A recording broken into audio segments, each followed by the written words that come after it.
Welcome to the Grand Junction Seventh-day Adventist Church. Our program begins right now.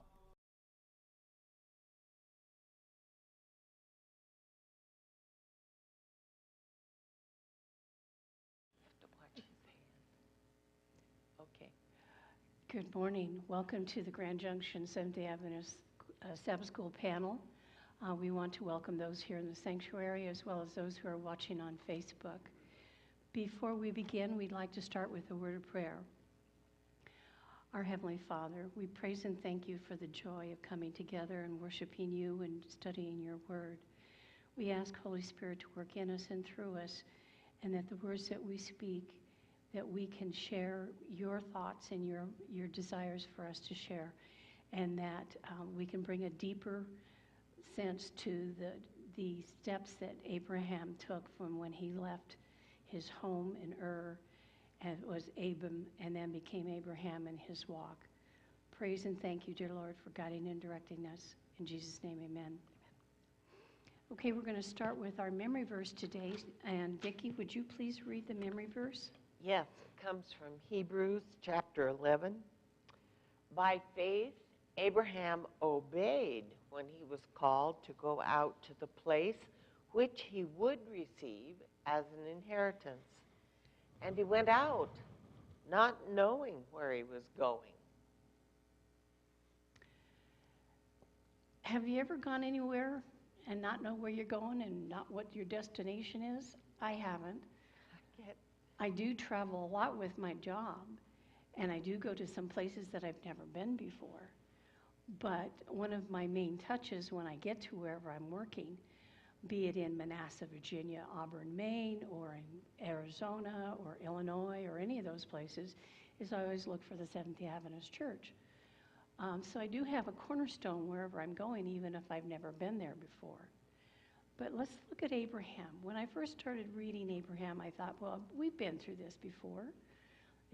We've covered it. He left God called him, he left, and God made him promises. So I asked God to help me delve down deeper and get a deeper understanding, and boy, did he ever, and I found it fascinating. So let's start with Sunday's lesson, and we can go to Genesis 12, 1 through 4. And Susie, if you will read that. Before we do that, yes. I don't want to interrupt the flow, but you said something to me as we were talking before the lesson began about Abraham's journeying, his being suspended in a void.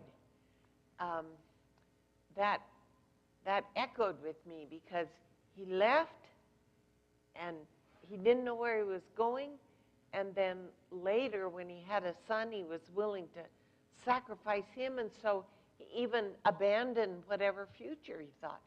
So there he hung, very much so, waiting for God. And that is a real test, and we'll get into that. But yes, that's very true. Genesis 12, 1 through 4. Susie?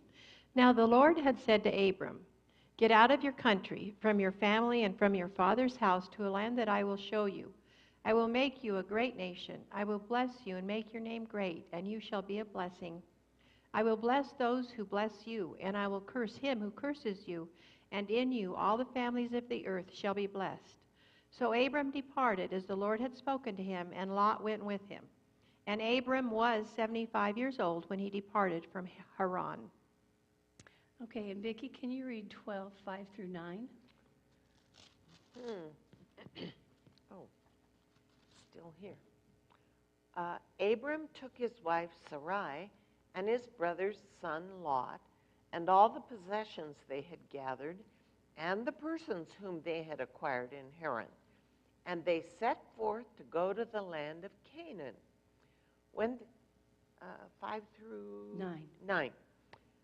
When they had come to the land of Canaan, Abram passed through the land to the place at Shechem, to the oak of Moreh. At that time, the Canaanites were in the land.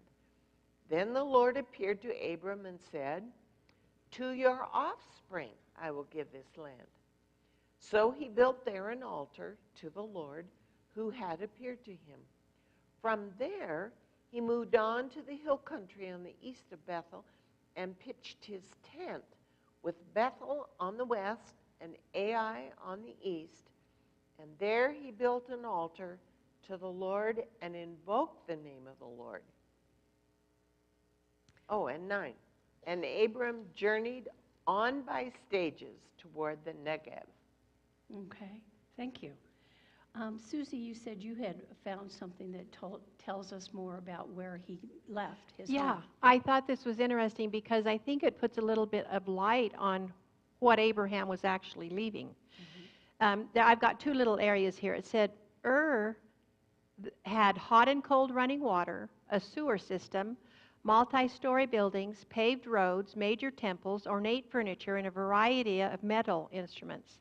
The Sumerians developed a sexagesimal system that divided the hour into 60 minutes, the minute into 60 seconds, and the circle into 360 degrees, a system that we still use today. There were well-developed law codes and a standard system of weights and measures.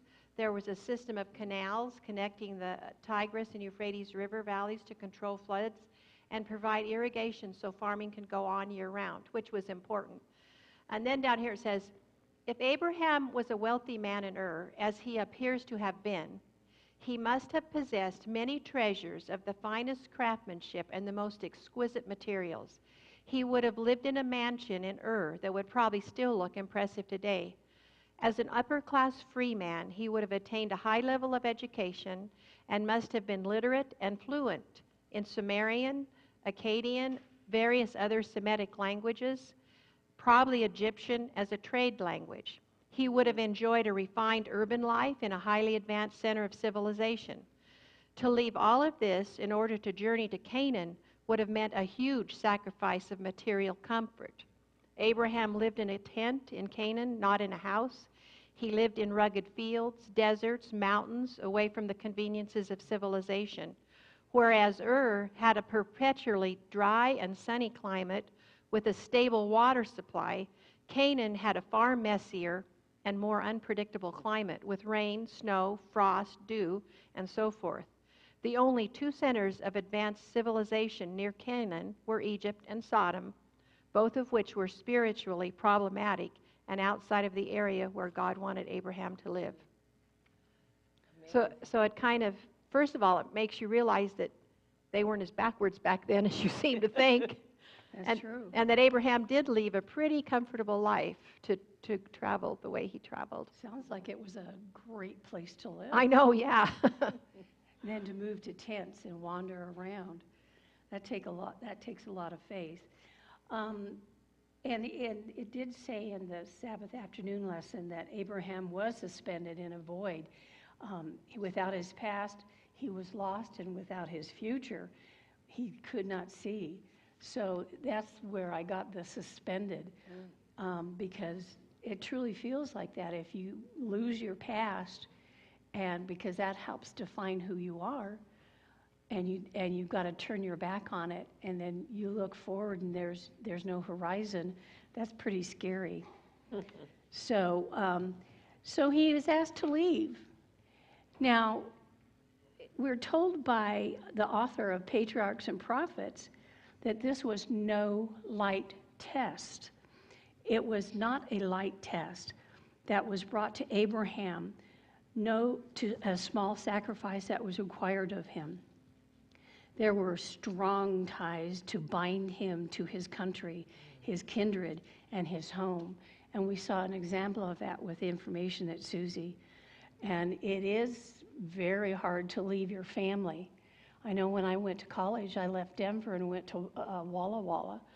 And there were times that I was so homesick I could hardly stand it. Just to hear my parents' voice, mom and dad, and he couldn't hear his parents' voice, his family's voice. He had to leave them behind him and not look back. And although he wasn't like as old, but he was 75, so he wasn't young. So it wasn't like he was leaving when he was a young kid going off somewhere. He was well established there. My leaving home was at 19. Well, one of the things that we read there in Genesis 12, I have underlined in my scripture. It's, let's see, which verse is it? 7. Excuse me. The Lord appeared to Abraham and said, "To your offspring I will give this land." And at 75 and at 80 and at 85, he had no offspring. Right. And the That's people true. that he took with him, too, it says, and he took the people whom they had acquired. I don't know if it was in Patriarchs and Prophets or someplace. It said that these were people that Abram had converted, basically, Yes. who Right. moved with him, because he didn't have any family really to take with him except His wife. Lot. Yeah. Lot. And so, I thought that was funny the way, and that he had acquired. Right. But- they had pledged allegiance to to him. him because they'd seen God or worked. heard his story. Yeah. Right. And they believed Right. in what he believed in. Right. And it was a hard test, but he had some people around him that helped him through it, in addition to the guidance of God. But like I said, this was no light test. Now, this is in contrast to a few weeks ago when we were studying the fall of Adam and Eve. Ellen White said in the Bible commentary for Genesis 3:1-6 that the test that Adam and Eve had was a mild test. It was an easy thing. Yeah. And that was in the Bible commentary. Now let's look at these two tests. Why was it easy for Adam and Eve and they failed? And why was it hard for Abram? And he did stumble a couple of times, but he followed God. What was the difference? I think the difference is that he had been living in a culture. He was influenced by any number of things in his life that would have affected his thinking or different things, whereas Adam and Eve really weren't affected by. And they walked and talked with God. Yeah. Right. And they had a personal friendship. And God only asked one of them one thing. Right. Yeah. Right. And if you enumerate all the things that Abram was required to leave behind, was a lot of things. Right. And what he was not known, but verbally told by God, that was his future. That's a lot of faith to step out in faith. And I wondered this week about Sarai.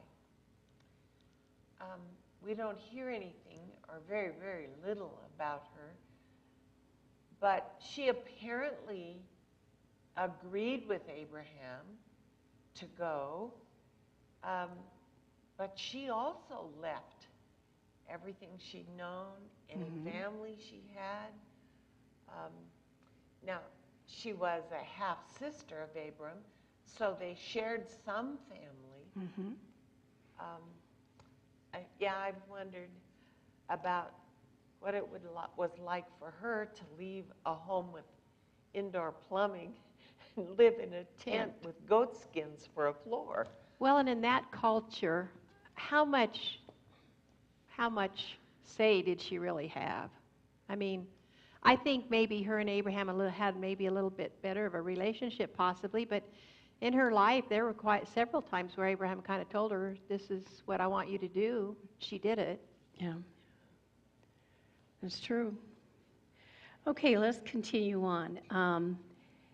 In the companion book for Genesis, and it's written for our Bible study in Genesis, the same author, he writes that Abraham was a migrant of God, and Abraham's life of faith was framed by God's calling to go. And the original word is lekha. And it happened twice in his life, at the beginning and then towards the end. The first, he was a traveler on a journey without any horizon. And the second was when Abraham was called to, and that was when he was called to leave his past. And the second was when he was told that he needed to sacrifice Isaac to go. And it's interesting that it's at the beginning and towards the end of his life that he has these true, strong commands from God to go. And the same author emphasized that lekha was, you go yourself. Yeah. You don't give this to your servant to go and figure out where, and then you follow after. It's you go yourself. Well, and there was a lot of just that one expression they pointed out too. It was a very multi-layered expression. Yes. Because it had to do with what I wrote down is you go to yourself, which basically is maybe that means a deep searching in your inner heart, and go by yourself, which would be the courage to be different, which is all those things that Abraham had to do. But is that any different than what God's calling us to do now? We need to be different. We need to stand up. And when you think about it, this is what kind of made me think, are you willing to leave everything behind to do what God wants you to do? I mean, are you willing to? It's hard. Yeah. I'm here to tell you, it's very, very hard. When my husband and I were separated and he wanted to find himself, he finally did come to me and said, I love you, I want to stay married to you, but if we stay married, you have to give up your God. I hate him. I don't like him. And I was faced with that choice. I had to choose between my husband that I loved and the God that I love. Didn't take me a nanosecond to say, well, no, thank you. But it was still a tough decision, even though I did make it fairly quickly. So it is hard. One thing that the companion book by the same author that goes with our Genesis study that he brought out that I found very interesting was that there was parallel between Abraham and the steps that were taken. There were 6 steps, and creation there were 6 steps. And in the 7th step, there was a resting after what God had done. And with Abraham to go, the first one is so that I may show you. The second was so that I may make you a great nation. The third, so that I may bless you. The fourth, so that I may make your name great. The fifth, so that I may bless. The sixth, so that I may cure. And so when you look at creation, there was the light that God created. There was the firmament. There was the water underneath and the heavens. Then there was the sun and moon. And the waters had living creatures. And 6 was the creation of earth and the animals on the earth and man and woman. But both of them, step 7, was very interesting. Both began with a negative. And Abram leave Babel, confusion. And creation leave cosmic chaos. Because there was chaos before the Trinity came for the creation. Both shared the same rhythm of God's creative action, steps 1 through 6, and then number 7. And number 7 is for Abraham, so that he be blessed in you all the families of earth. And who does that refer to? Now that's another reference, the messianic promise. Yes. That Christ would come. Right. And of course we know the 7th step in creation, that's when God rested. And the heavens and the earth and all the hosts of them were finished. So I found that very interesting, how there was that correlation there between Abraham and the 6 steps and creation in the 6th step. And then the 7th one after God's action, there was rest and a blessing. So thank you, God, for that blessing for both Abraham, which affects us, and for our creation, which affects us with the Sabbath today. Well, let's move on to Monday's lesson. And in Monday's lesson, Susie, would you read Genesis 12, 10 through 15?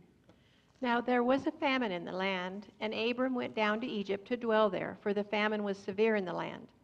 And it came to pass, when he was close to entering Egypt, that he said to Sarai his wife, Indeed, I know that you are a woman of a beautiful countenance. Therefore it will happen, when the Egyptians see you, that they will say, This is his wife, and they will kill me, but they will let you live.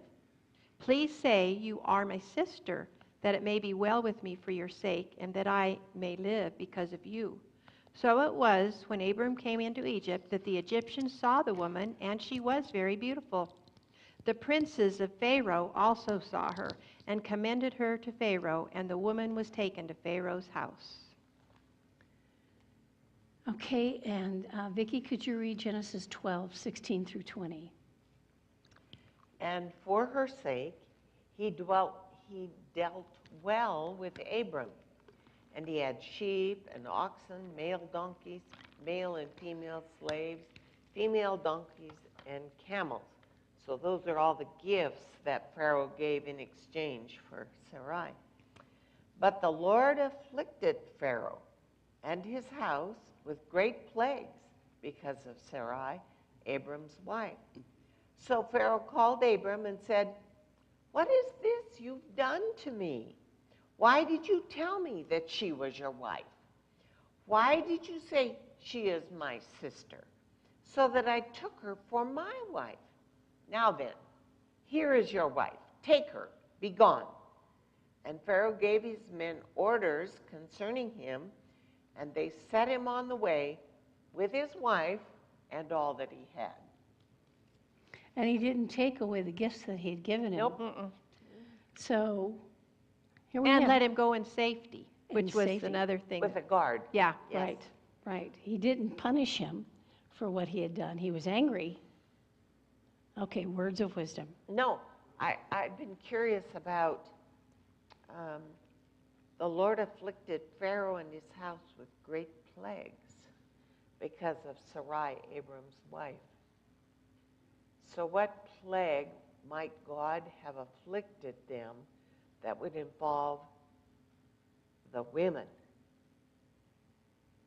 Apparently, and I can't give you page and so on, but apparently they were barren for all the time that Sarai was in Pharaoh's keeping. And it's important for a pharaoh to have children. Oh, multitudes of them. Yeah, it's important. So we have a contrast here. We have the Abram that left Ur, man of faith, and then he left running water, hot and cold. He left all these beautiful things in Ur, and now there's a famine in Canaan.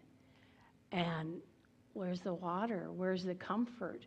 What am I going to do? And he didn't ask God for direction. He just made the decision. So this was a lack of faith. And fear. I think he had fear. Oh, definitely, he had fear. But it's interesting.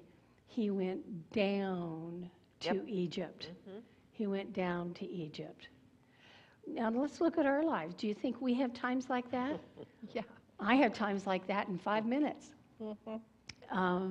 And so it's hard to stay a person of faith. But what do we do when we have these challenges? We should pray about it first instead of second. Right. Because a lot of times we try to fix it ourselves. Same thing as, I think there was quite a few times Abram ran ahead of God, Right. because he was trying to be helpful and trying to fix it and I think we do the same thing. We think, I guess maybe as humans, we just think we need to do our part instead of relying on God first. Yeah, he should be our guide for everything. I had an interesting thing. Well, it was actually more than interesting. It was really a shaking experience this week. I was whining and bitching to myself about some resentments over I was not treated appropriately. And I was reminded, and this is from the Desire of Ages, Jesus did not even notice when he was not treated appropriately. And so it completely changed how I pray about those things. So instead of praying now, well, help me not to be angry because so-and-so and they don't treat me right or whatever. Instead, my prayer is, Lord, I don't even want to notice those things. I want that more of Jesus' character, to not even notice. And that's what Abram forgot. He noticed the fact that there was a famine instead of saying, you know, he didn't pay any attention to all the luxuries he'd left. Well, and if you think about the entourage that he had with him, much livestock, plus people, his mind is attuned to how am I going to feed these animals? How am I going to water these animals? And so, in some ways, I think it just kind of kicked in. And that Nile River was the closest river to where they were, and it ran all the time. You know, when you read about these places like that had irrigation, like Egypt that had the river and had irrigation, and then they were in a land where there was nothing and they had to depend on rain and whatever. Well, and the Jordan was not, faithful is not the right word for a river, but it wasn't, you couldn't depend on it. You couldn't. So I think Abraham, I think that was his natural place to go, because he was taking care of a lot of people and a lot of livestock, and he just kind of thought he needed to go do that. As a leader, we tend to make decisions. That's what leaders do. And I'm sure that he was in that thought mode. And I've been in nursing management for 30 years. And of course, I went into nursing management because I said, well, what do management people do? They make decisions. Well, I can make decisions. I thought it was simple. Oh my goodness, was it far from that, and more and more complicated. And I found that the more I patterned my leadership behavior in nursing management after Christ's leadership behavior, and I became more of a servant to my team, that I was more successful. So when somebody would come to me with a problem, I would tell them, I said, please come to me. I'm open. If you see something, I don't see everything. I'm not out there every day. I'm out there, but I don't see everything. But please, if you see something, bring it to my attention. I also ask that when you bring that to my attention, you think about a potential solution so that we can become partners in coming up with a solution for this issue. That gives them ownership, and that gives them more buy-in. And so I see that God was the leader here, and he was looking for Abraham to come to him and say, God, there's a famine. What do you think we should do? I think maybe going to Egypt, but what do you think, God? He didn't do that.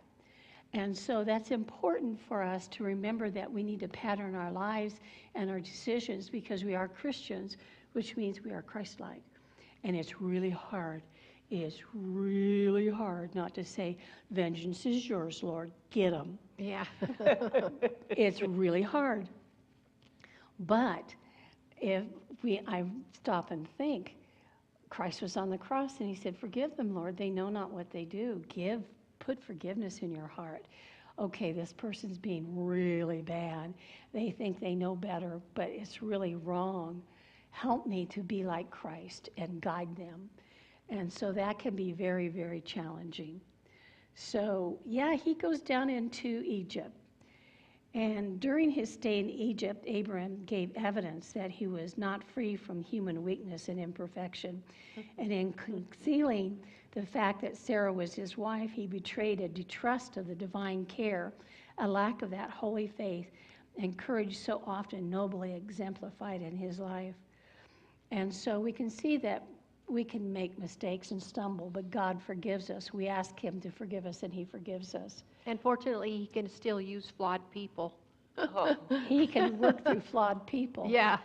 And but I can't help but think of the correlation of the Israelis being in Egypt, and when Moses took them out into the desert, and Abram was in the desert.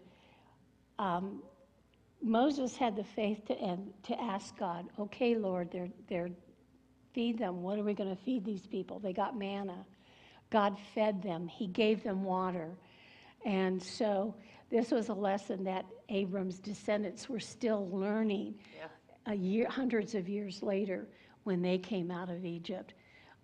So I think it's something that we need to look at. Any more thoughts or comments on Monday's lesson before we move to Tuesday? Well, There's a lot in that Monday's lesson about the stuff with Pharaoh and. Yes. well, did Abram lie? No. Well, it was a partial lie. And sometimes we approach things in this life with the idea, well, it's not really wrong. I'm only bending the truth. And that's all Abram did. He said the truth, but he didn't say all the truth. Correct. And it behooves us to be certain that our lives always speak all of the truth. Even when, the part that Abram didn't say could have gone badly for him, even when the part we don't say could mean something goes badly for us. But to me, it's a lesson that a half-truth is not truth at all. Well, and the more you see in the Bible and see these things, the Lord does not like lying. No. I mean, there's a 10 commandment about bearing false witness. There's people that have been struck down because they lied. I think in Revelation it says in Revelation 14 something about standing with no guile. I mean, it's a pretty. Sometimes when you think about telling a little white lie, it's kind of like, Ain't no such how thing. white is it? Yeah. I mean, it's pretty. There's quite a bit about it. Yeah, there's no such thing as a white lie. It's either a total lie or it's gray, and it's still a lie. And the ramifications, I didn't even think about this. I read this in my reading this week. Had never even thought about the ramifications of if Sarah would have gotten pregnant. The Lord was trying to keep this from happening to get her out of there before something happened, because then that would not have really answered the promise of the child from Abraham and Sarah. No. And I had not even really thought about that. So it does make sense that the women in the Pharaoh's household were barren during that time, because definitely she could not have a child of the Pharaoh. So yes, there's a lot in this. And we have the temptations of Egypt daily in our lives. And the key is also to keep your eyes on Jesus all the time. Turn your eyes upon Jesus. Love that song. Okay, let's move on to Tuesday. Abram and Lot. Have you ever wondered why Lot went with Abram? Oh, but he caused a lot of trouble. He sure did. Was it Lot's father who died while they were in Haran? I think it was. And so he was Abram was his family, his anchor point, though there was another uncle, but he chose to go with Abram. Which was a good choice in itself. But he sure did cause problems for Abram, didn't he? So let's look at Genesis 13:7-9. Susie, could you please read that? And there was strife between the herdsmen of Abram's livestock and the herdsmen of Lot's livestock. The Canaanites and the Perizzites then dwelt in the land. So Abram said to Lot, "Please let there be no strife between you and me, and between my herdsmen and your herdsmen, for we are brethren. Is not the whole land before you? Please separate from me. If you take the left, then I will go to the right, or if you go to the right, then I will go to the left." Okay, and Vicki, can you read 13:10-11? I just want to say something about the Canaanites and the Perizzites. We just talked about those people as descendants of Noah. Right. And there they are again. Okay, verse 10. Through 10 and 11? Yeah, 10 and 11. Okay.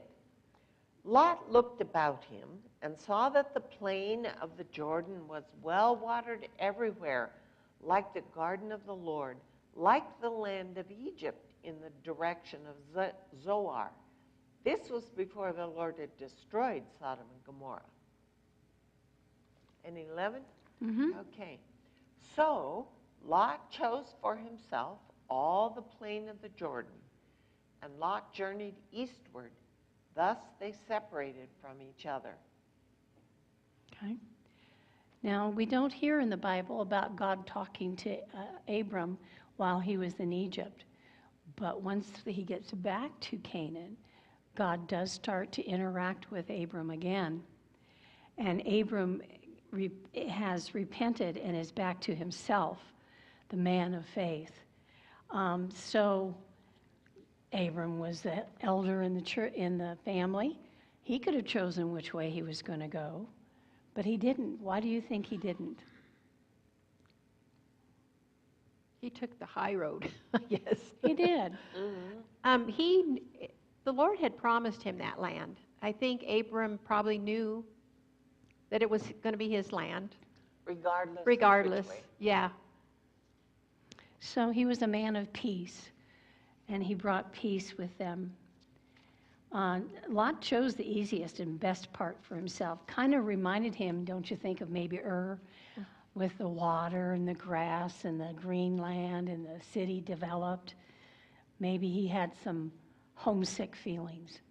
Well, and if you think about the desert land, and then you see all this green with the water, I mean, I can see why you're attracted to it. The other thing I thought about was the desert was the perfect place for Abram to be, because the Lord said you will have whatever he says, descendants or something, like the sands of the sea. Yeah, and so, if you're surrounded by sand, it's like, that's a good thing, I guess. It was a good reminder of God's promise. Yeah. Well, and one of the verses we didn't read and maybe are not going to is when Lot has chosen the valley, the beautiful land, and Abram goes into Haran, then God says, rise up and walk through the breadth of the land, for I will give it to you. So it was an affirmation again, a reaffirmation, that all the land was going to belong to either to him and or to his descendants. And I'm not so sure that Abram maybe might wanted the land, because if you kind of read about where this was at, he was more in the mountains, kind of away from people. And I don't think he liked necessarily to rock the boat. I mean, I think he liked being to himself, his group. Not necessarily surrounded by towns and people, even though that was what he came from. There's a lot less... distraction. Yeah, distractions, squabbles, less to deal with, maybe. I don't know. This is apropos of not much, but it says that, let's see, he went east. Lot settled among the cities of the plain. So where were they that Lot's movement was east to get into the Jordan Valley? I would need a map. They were back up in Bethel, Mm-hmm. where Abram had built his first altar, which is north and slightly west. And so Lot chose to go east down into the valley. East and south down into the valley. Yeah. Yeah, because it says that he went back to Bethel where he first went after he left Ur.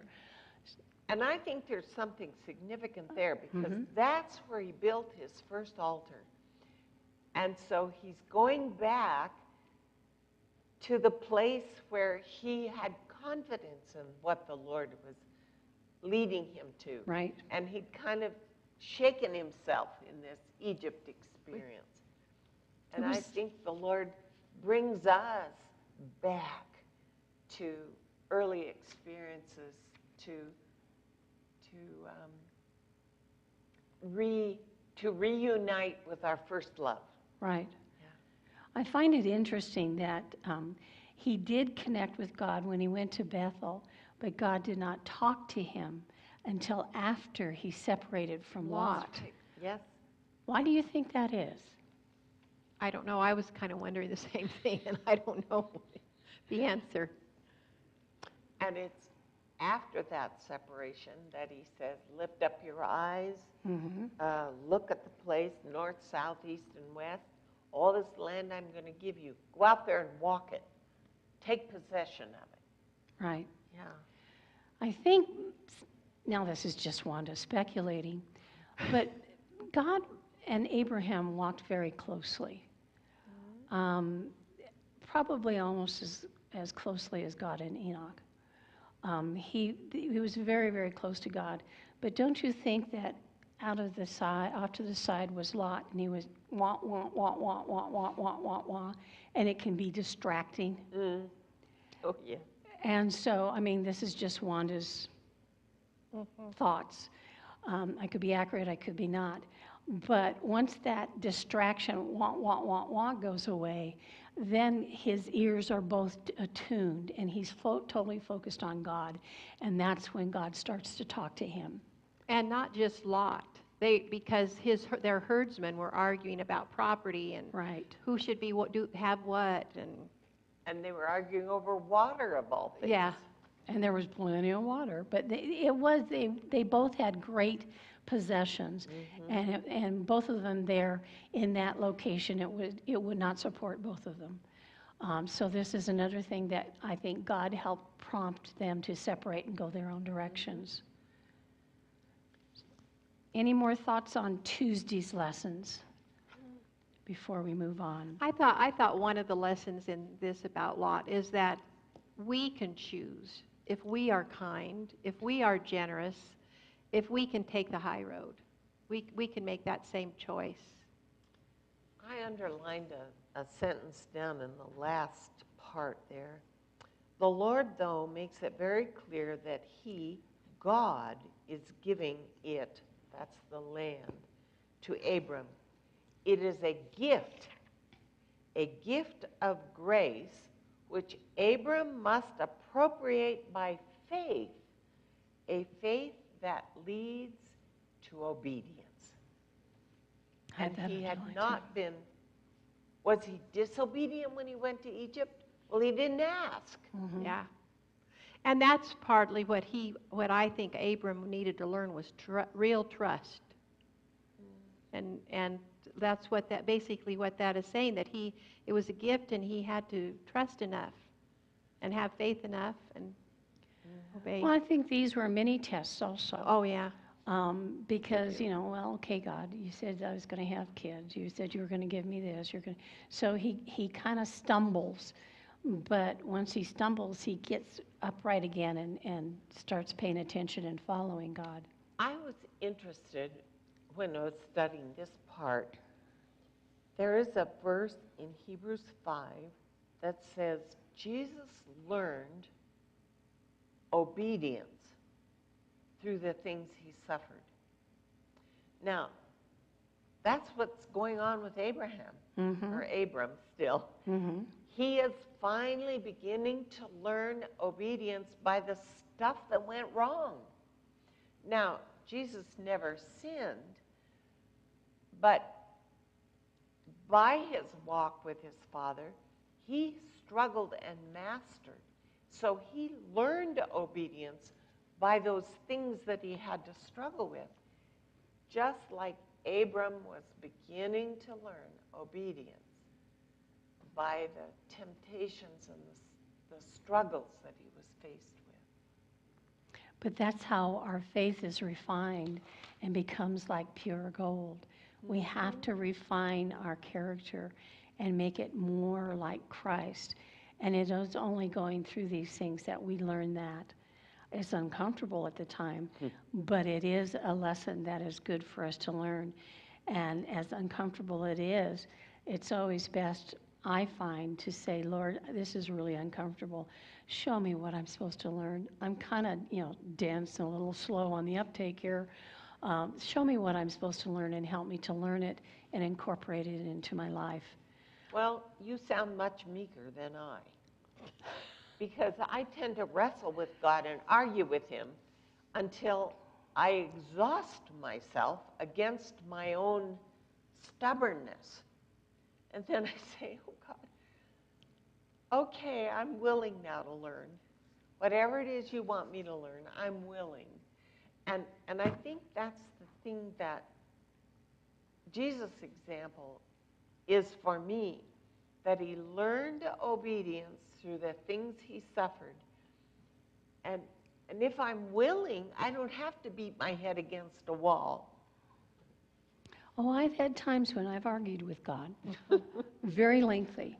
But I've learned that, okay, it's not to argue, it's to learn. Help me to learn. And it never goes well when I have my own way. Isn't that the truth?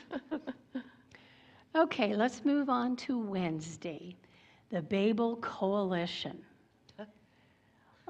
This is the first war that's mentioned in the Bible, and it wasn't just a little skirmish. It was a big, big war, and it was years in coming.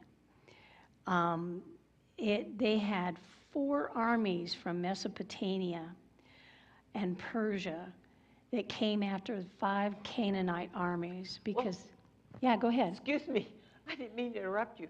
That's from Abram's home. Yeah. From over there. Yeah. Those armies are coming. Yep. That's and true. It didn't take 20 minutes because they had to go up around through the Fertile Crescent and then come down into the land. Yeah. They had been paying and were vassals of that group, but they had started to rebel, and this had been going on for 10, 12 years. And so finally the people got mad and said, this is it, we're going after them. And so this was not a small skirmish, like I said, it was a huge battle. And although the story refers to a specific historical conflict, the timing of this global war, because at that time it was considered a global war. Yes. Just after God's gift of the promised land to Abram. That's interesting that it happens just after that. Thoughts?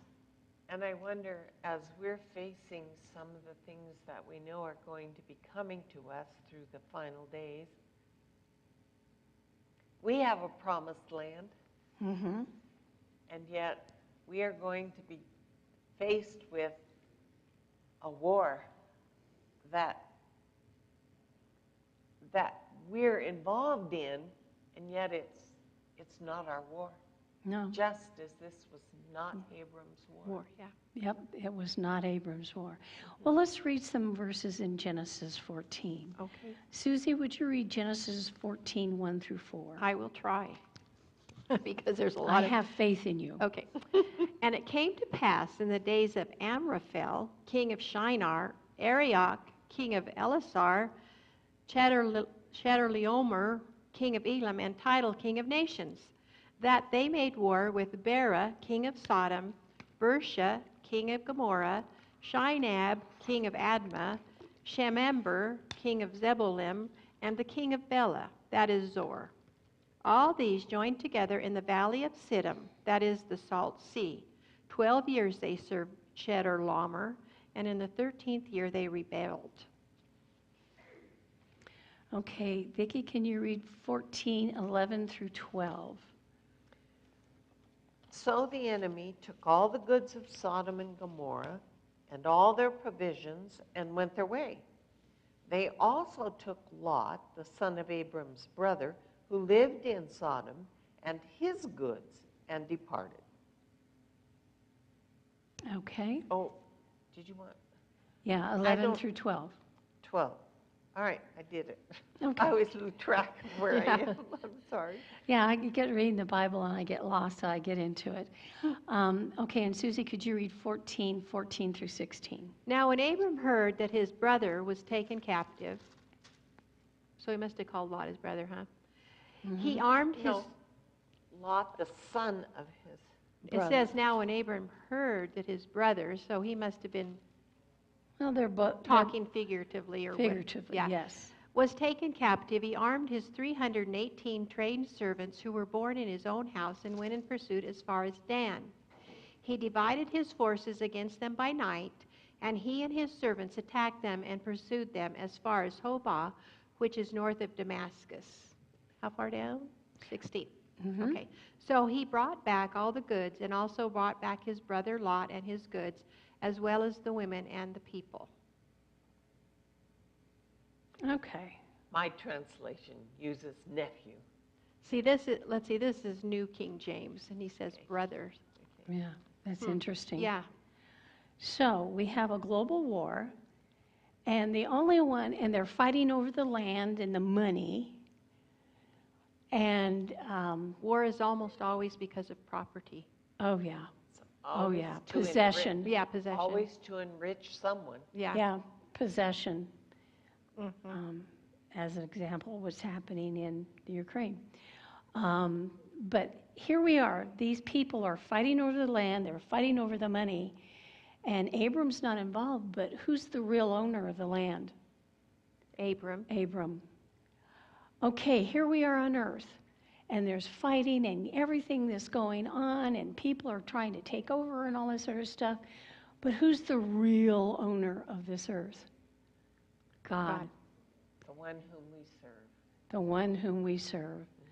And so there's always lessons to learn and parallels. God is in control. So Abram goes out, and he goes out to save them and bring them back. He doesn't fight the whole army. He only goes after the one army that took Lot and Sodom and Gomorrah. Yeah, because he was not about war. He was about rescue. Right. And then he had a goal, and that's what he Family. did. Yeah. Family and safety. And, I think that it's interesting that he had the valor, if you want to call that, to fight whatever he had to do to get Lot, but he still couldn't stand up to Pharaoh with Sarah. I just find that interesting. Yes. Yes, he got his strength, Yeah. his faith from God. Yeah. You were going to say something. Well, by that time, he'd learned Maybe his that's lesson. it. Yeah. Yes. There is a statement that Ellen White makes in Patriarchs and Prophets about this that I found that was very interesting. At the time of Lot's removal to Sodom, corruption had not become universal, and God in his mercy permits rays of light to shine amid the moral darkness. When Abraham rescued the captives from the Elamites, the attention of the people was called to true faith. Abraham was not a stranger to the people of Sodom, and his worship of the unseen God had been a matter of ridicule among them. But his victory over greatly superior forces and his magnanimous disposition of the prisoners and spoils excited wonder and admiring. While his skill and valor were extolled, none could avoid the conviction that divine power had made him conqueror, and his noble and unselfish spirit, so foreign to their self-seeking inhabitants of Sodom, was another evidence of superiority of the religion which he had honored by courage and fidelity. And that's from Patriarchs and Prophets, page 157. So this was another way of him witnessing, you can be meek, but not be run over. And he didn't have any residual resentment of Lot. No, he didn't. In fact, that also comes from Patriarchs and Prophets. Yes. He cherished no unkind memory of Lot's ingratitude. All Abram's affection for him was awakened, and he determined that he should be rescued, seeking first of all divine counsel, Yes. which he forgot. When he about went to Egypt. Yes. Egypt, yeah. Yeah. Abram prepared for war. Right. He sought God and his direction. And I think there are lessons in this for us because we can be meek and humble, but we don't need to let people run over us. Every act of our lives affects others for good or evil. Our influence is fending upward or downward. It is felt, acted upon, and to greater or less degree reproduced by others. When we let God's light shine through us, it attracts others to God. And so we need to be aware that we are witnessing for him in every action and word that we do. And the verse I thought of was that if God is for us, who can be against us? That's true. When you're trying to fight some of these Yes. battles. That last statement I read is Testimonies from the Church, Volume 2, page 132 and 133. So, here we are. He fought them, he brought them back, and they are going past Salem. And what happens in Salem? We're on Thursday's lesson. Any other thoughts on this before we leave? I just have a question. Sure. In chapter 14, it's verse 5, I think. In the 13th year, they rebelled. Okay. In the 14th year, Chedorlaomer and the kings who were with him came and subdued the Rephaim. Didn't we discover something about the Rephaim in the story of pre-flood? The giants in the land? Oh, Rephaim, yeah. Mm-hmm. Yeah. Interesting. So there were, again, giants in the land. Well, and if you're talking, they also call this the War of the Nine Kings or something, I think. Mm-hmm. So if you think about that, they had each one of those nine had their own group of warriors or whatever. Mm-hmm. And I would expect that they were probably the big healthy ones. That is Anyway. interesting. Always something to learn every time we read the Holy Word. Let's move on to Thursday. We only have a few minutes left. The tithe of Melchizedek. He is in Salem. What does Salem become? Jerusalem. Perfect. We don't It know was known much. as Jebus during David's time. Jebus. Jebus. Oh. Jebus. Abraham was thanked by the Canaanite kings, and now he thanks his priests, and thankfulness revealed in his paying tithe to Melchizedek. We don't know much about Melchizedek. There's not much history given to us. There are some Bible scholars who think this could have been Shem, but we don't know. We'll find out in heaven, because Shem was still alive at the time of Abraham. But we don't know. So why does Abraham pay tithe to Melchizedek? First of all, I want to correct you. Okay. Because the Bible brings out something that I tend to forget. We don't pay tithe. We return tithe. That's true. Thank you for correcting my Yes. English. You English teacher, you. Well, and I think that was part of the thing they were trying to bring out with this is that he was returning, Yes. To God, Yeah. what was Yeah. his. which Yes. really wasn't his. I mean, I think that Abram refused to take the booty that he Right. got, but then he gave back a lot of stuff to. He gave 10% to Yeah. God because it was with God that he went into battle and that he won the battle. And so it is important for us to remember that we are returning to God what is his. Because do we own anything? No. God owns everything. I thought it was also interesting that the end of Melchizedek, the Tzedek, on his name stands for justice, that he was a just man. And it also was pointed out that that the tithe was returned in response to the blessing that Abram had received.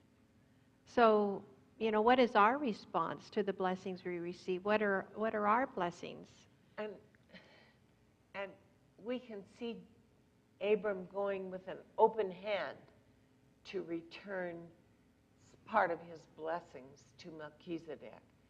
And yet, when it comes to paying tithe, and it's not just tithes, but we have offerings. We have a responsibility to support God's work in other ways also. And we do it tight-fistedly instead of with open hands. And really, we should do it to acknowledge our partnership with God. And it is a partnership. I know when I was first divorced, I was very tight for money. But I would sit down and return my tithe, fill out my check for tithe, and then I would go through and pay my bills. And then I would balance my checkbook. And I always prayed before I did this. And then I do my tithe, and then I pay my bills. And with God's guidance, I always had at least $1 left over after paying my bills. But he took care of me. I was in graduate school at this time. And every 4 weeks I had to buy new books for a class, because one class was 6 weeks long. And I had to buy books for the next week because it was 2 weeks ahead of time, because I would have 2 to 3 papers due my first night of class. And it was not cheap. I would spend anywhere from $200 to $300 once a month. And so one time I finished paying my tithe, or returning my tithe, and I balanced my checkbook, and I had money left over, but it was just a couple dollars. And I said, okay, God, next week I have to go buy books, $300. I don't have the money. I have no paycheck coming in between now and then. How is this going to happen? It's up to you, God. I'm not going to worry about it. You brought me to graduate school. If you want me to quit, I'll quit. If you don't want me to quit, I won't. It's up to you. And then I never thought about it again. So I went to buy books, and I balanced my checkbook before I went in, and I had enough money. Kids were out playing around in the parking lot while I was balancing my checkbook. Didn't think about it, not 1 second. Went in, bought the books, started the class. I was 2 weeks into the class, so this is a month after I bought the books. It's midnight, and I'm studying and I'm working, and it finally dawns on me that when I needed that $300 to buy books, God provided it for me. I had no less money coming in, no more money coming in, but every check cleared, and there was money in the bank, and God did that. He did that for me and kept me in graduate school. So God does reward our faith for returning our tithes to Him. He does guide us, and that's just one small example. And I see that we're running out of time. Any last thoughts from you ladies?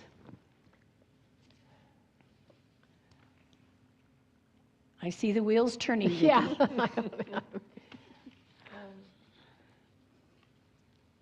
Go for it. Well, I think the thing that I learned from this part of Abram's life is that I may be obedient today, I may have been obedient yesterday, but I must still, every day, get on my knees so that I can be obedient.